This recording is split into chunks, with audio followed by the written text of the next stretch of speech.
وإذا سمعوا ما أنزل إلى الرسول ترى أعينهم تفيض من الدمع مما عرفوا من الحق يقولون ربنا آمنا فاكتبنا مع الشاهدين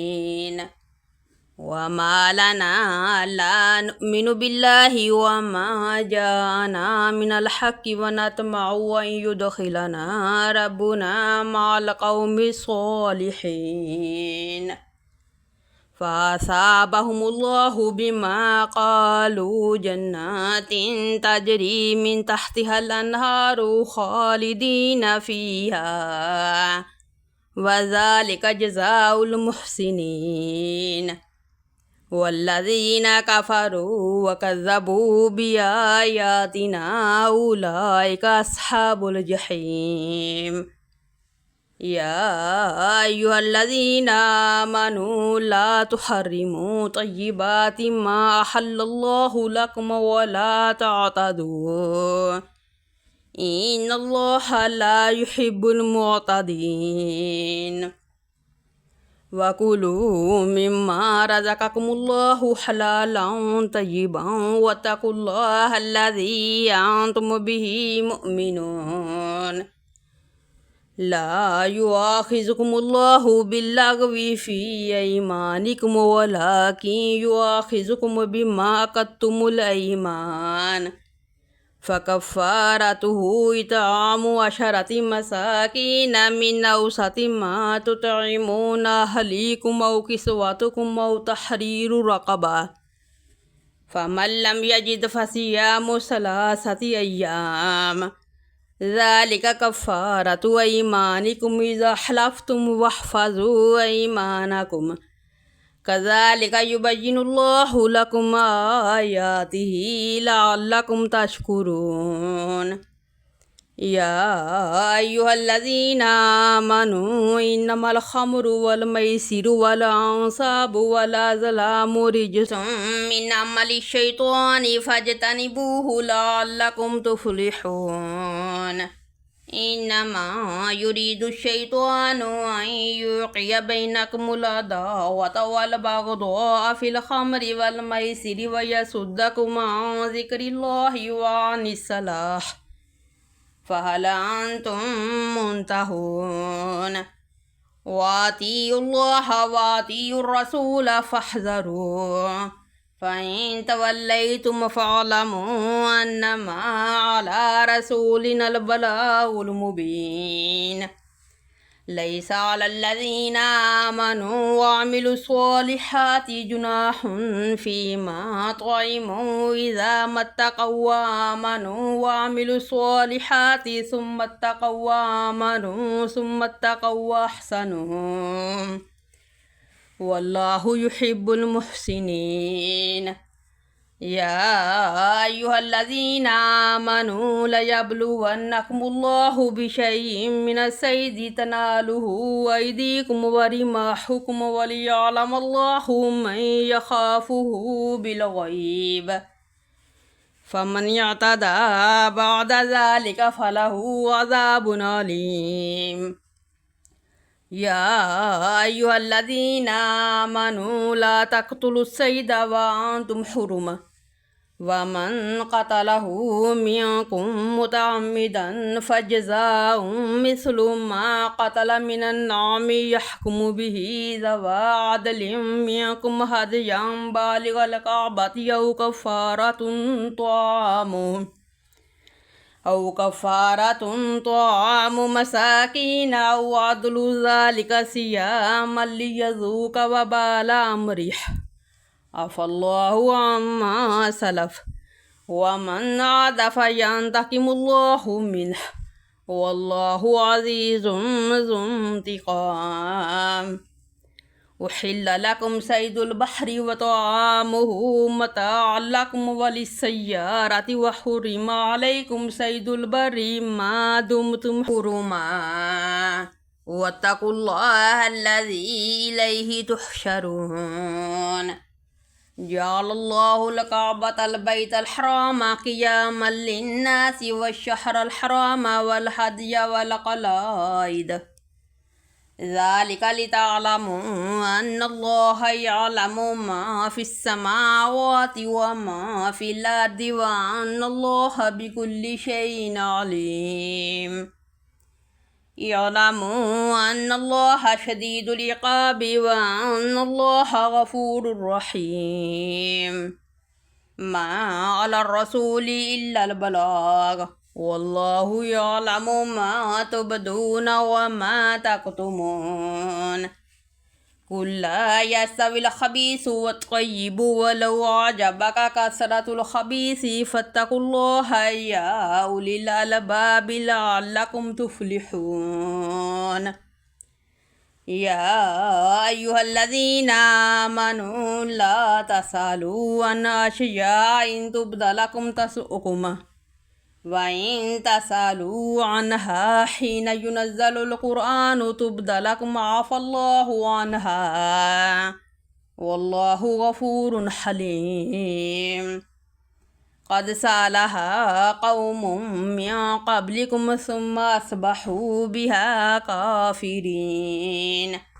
ما جعل الله من بحيرة ولا سائبة ولا وسيلة ولا حام ولكن الذين كفروا يفترون على الله الكذب وأكثرهم لا يعقلون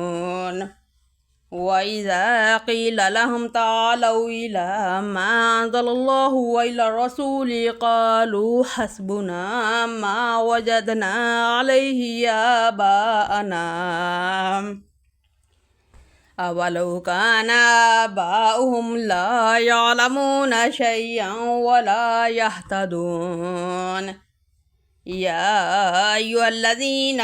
آمنوا عليكم أنفسكم لا يضركم من ضل إذا اهتديتم إلى الله مرجعكم جميعا فينبئكم بما كنتم تعملون يا أيها الذين آمنوا شهادة بينكم إذا حضر أحدكم الموت حين الوصية اثنان ذوى عدل منكم أو آخران من غيركم إن أنتم ضربتم في الأرض فأصابتكم مصيبة الموت تحبسونهما من بعد الصلاة فيقسمان بالله إن ارتبتم لا نشتري به ثمنا ولو كان ذا قربى ولا نكتم شهادة الله إنا إذا لمن الآثمين فإن عثر على أنهما استحقا إثما فآخران يقومان مقامهما من الذين استحق عليهم الأوليان فيقسمان بالله لشهادتنا حق من شهادتهما وما اعتدينا إنا إذا لمن الظالمين ذلك أدنى أن يأتوا بالشهادة على وجهها أو يخافوا أن ترد أيمان بعد أيمانهم واتقوا الله واسمعوا والله لا يهدي القوم الفاسقين يوم يجمع الله الرسل فيقول ماذا أجبتم قالوا لا علم لنا إنك أنت علام الغيوب إذا قال الله يا عيسى ابن مريم اذكر نعمتي عليك وعلى والدتك إذ أيدتك بروح القدس تكلم الناس في المهد وكهلا وإذ علمتك الكتاب والحكمة والتوراة والإنجيل وإذ تخلق من الطين كهيئة الطير بإذني فتنفخ فيها فتكون طيرا بإذني وتبرئ الأكمه والأبرص بإذني وإذ تخرج الموتى بإذني وإذ كففت بني إسرائيل عنك إذ جئتهم بالبينات فقال الذين كفروا منهم إن هذا إلا سحر مبين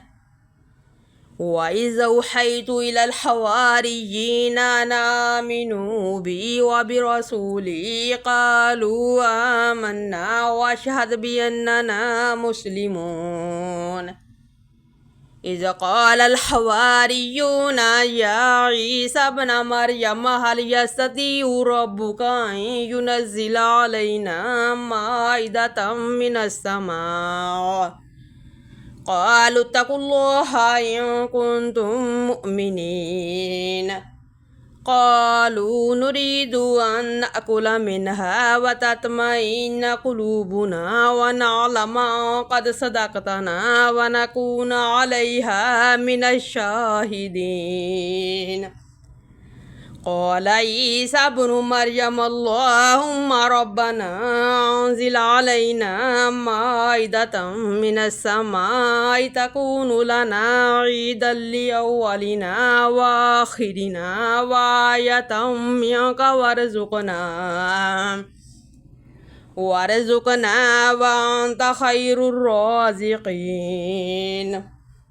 قال الله إني منزلها عليكم فمن يكفر بعد منكم فإني أعذبه عذابا لا أعذبه أحدا من العالمين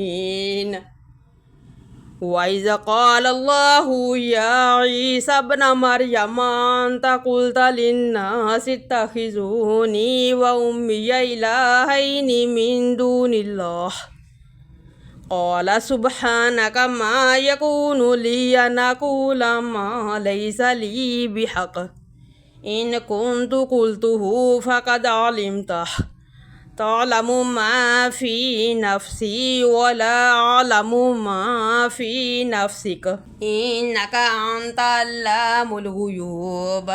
ما قلت لهم إلا ما أمرتني به أن يعبدوا الله ربي وربكم وكنت عليهم شهيدا ما دمت فيهم فلما توفيتني كنت أنت رقيب عليهم وأنت على كل شيء شهيد إن تعذبهم فإنهم عبادك وإن تغفر لهم فإنك أنت العزيز الحكيم قال الله هذا يوم ينفع الصادقين صدقهم لهم جنات تجري من تحتها الأنهار خالدين فيها أبدا رضي الله عنهم ورضوا عنه ذلك الفوز العظيم لله ملك السماوات والأرض وما فيهن وهو على كل شيء قدير